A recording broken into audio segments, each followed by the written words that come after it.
भारत और रूस की दोस्ती से कौन जलता है ये तो पूरी दुनिया जानती है, लेकिन आज हम आपको सीधा प्रमाण दिखाने जा रहे हैं। दरअसल ये है नाटो के अमेरिकी राजदूत, जिन्होंने भारत पर सीधा हमला बोला है। आरोप लगाया कि भारत रूस को फंडिंग कर रहा, यूक्रेन युद्ध का पैसा भारत और कुछ देशों से आ रहा।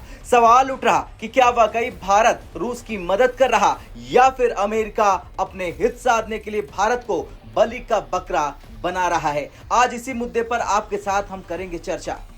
दरअसल नाटो के अमेरिकी राजदूत मैथ्यू विटेकर ने भारत, चीन और ब्राजील पर गंभीर आरोप लगा दिए कि इन देशों की वजह से रूस की अर्थव्यवस्था जिंदा है और यूक्रेन में चल रहे युद्ध को फंडिंग मिल रही। लेकिन क्या सच में भारत इस युद्ध का कारण है या अमेरिका और पश्चिमी ताकतें अपनी राजनीति के लिए भारत पर दबाव बना रही हैं? लेकिन इसके लिए हमें जानना होगा क्या आया नाटो में अमेरिकी राजदूत का बयान। दरअसल राजदूत ने फॉक्स न्यूज को इंटरव्यू दिया और उस दौरान कहा कि भारत, चीन और ब्राजील जैसे देश रूस से तेल खरीद रहे हैं। इसी तेल की बिक्री से रूस को अरबों डॉलर की आमदनी हो रही और यही पैसा यूक्रेन युद्ध के लिए इस्तेमाल किया जा रहा। उन्होंने यहां तक कहा कि अब अगला कदम होगा इन देशों पर अतिरिक्त प्रतिबंध और टैरिफ लगाना, यानी नाटो सीधे भारत पर आर्थिक हमला करने की बात कर रहा है। दरअसल आपको यह पता होगा, जब रूस और यूक्रेन युद्ध शुरू हुआ तो सबसे पहले फंडिंग किसने दी? अमेरिका ने यूक्रेन को न सिर्फ फंडिंग की बल्कि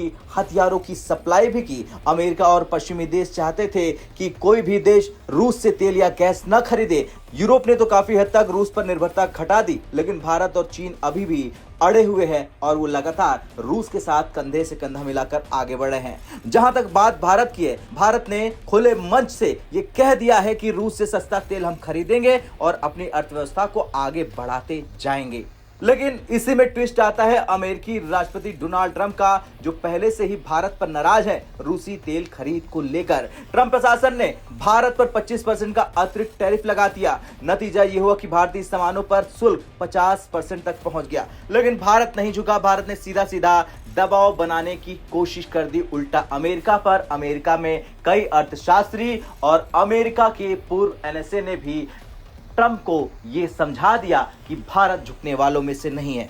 बता दें कि नाटो रूस को हर हाल में कमजोर करना चाहता है। इसके लिए वो रूस के सभी फाइनेंशियल सोर्स काटना चाहता है। लेकिन रूस की सबसे बड़ी ताकत है उसका तेल और गैस निर्यात। अगर भारत, चीन और ब्राजील जैसे देश रूसी तेल खरीदना बंद कर देंगे तो रूस की कमर टूट जाएगी। इसी वजह से नाटो इन देशों पर दबाव डाल रहा और बयानबाजी कर रहा है। अब यह युद्ध रूस और यूक्रेन के बीच का मामला नहीं रह गया है, यह है ग्लोबल पावर बैलेंस का बड़ा खेल। अमेरिका चाहता है कि भारत पूरी तरह पश्चिमी ब्लॉक के साथ जुड़ जाए, लेकिन भारत की नीति है स्ट्रेटेजिक ऑटोनॉमी, यानी स्वतंत्र विदेश नीति। भारत रूस के साथ भी संबंध रखता है और अमेरिका के साथ भी, और यही संतुलन अमेरिका को खटकता है। हालांकि नाटो और अमेरिका लगातार भारत पर दबाव बनाने की कोशिश करते हैं, लेकिन भारत के जो प्रधानमंत्री हैं वो है नरेंद्र मोदी, और नरेंद्र मोदी को पूरी दुनिया जानती है कि वो किस तरह से जब अपने फैसले पर अडिग हो जाते हैं तो सामने वाले को झुकना पड़ जाता है। खैर, नाटो के अमेरिकी राजदूत का बयान हमने आपको बता दिया, लेकिन यह बयान दिखाता है कि अमेरिका भारत से खुश नहीं है।